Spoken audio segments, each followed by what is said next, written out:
Hi mga ka-chubs! Ito na nga po ang araw ng pag-alis ng asawa ko papunta sa Canada.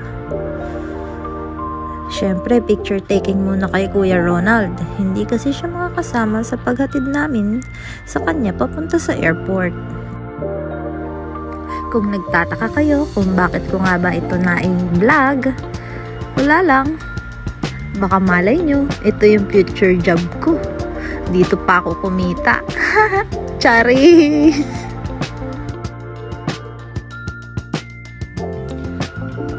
Alauna na nga. Pasado nang makapunta at makarating kami dito sa airport. Pero syempre, iba na ang maaga para kung may aberya, mariresolba pa. Paalala nga po pala sa mga pupunta ng Canada. Mahigpit po sila sa bagahe.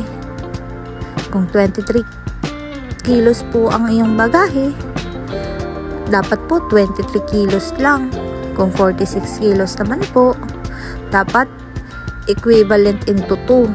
2 luggages should have 23 kilos each. Ganun po sila kahigpit. Sa punto nga po ito, hindi pa rin po nagsisink in sa utak ko na papunta na ng Canada yung asawa ko. Kasi dream come true ko po talaga yun. At syempre, imbis na kung mauuna, siya na nga po ang nauna papuntang Canada. Syempre po, we are so thankful and blessed sa mga taong tumulong at walang sawang sumusuporta sa pangarap na ito naming mag-asawa. Ay, pangarap ko nga lang pala. Kaso wala na siyang choice kaya sumakay na siya. Hindi man natin nabuo ang pangarap nating pamilya dito sa Kuwait, malay mo, para sa Canada talaga. Diba? Sabi nga sa Bible, God has a better plans than ours. Iba pa rin talaga ang pag-ibig at plano ng Panginoon para sa ating buhay. Basta lagi lamang natin siyang isisentro sa lahat ng ating ginagawa.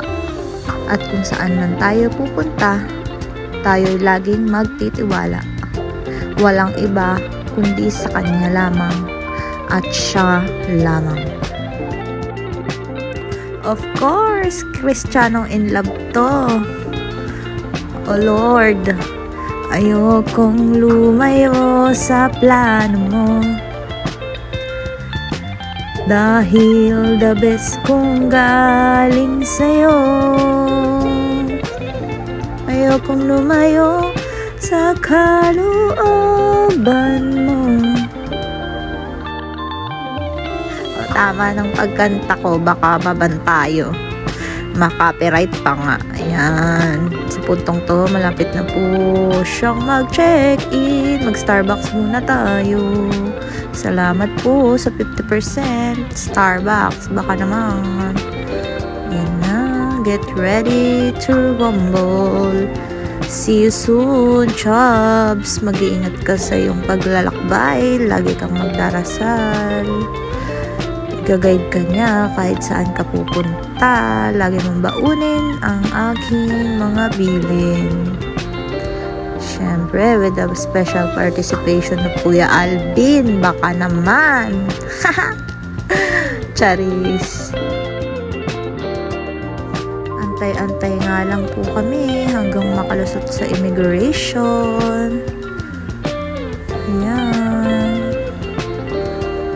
Kaya mo yan, Beshi.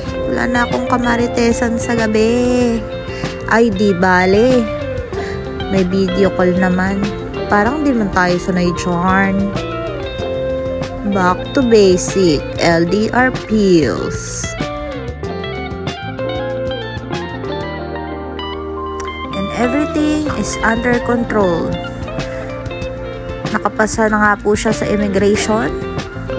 At hanggang dito na lang ang mini vlog na ito. Salamat sa panonood. Hanggang sa muli. God bless! Bye!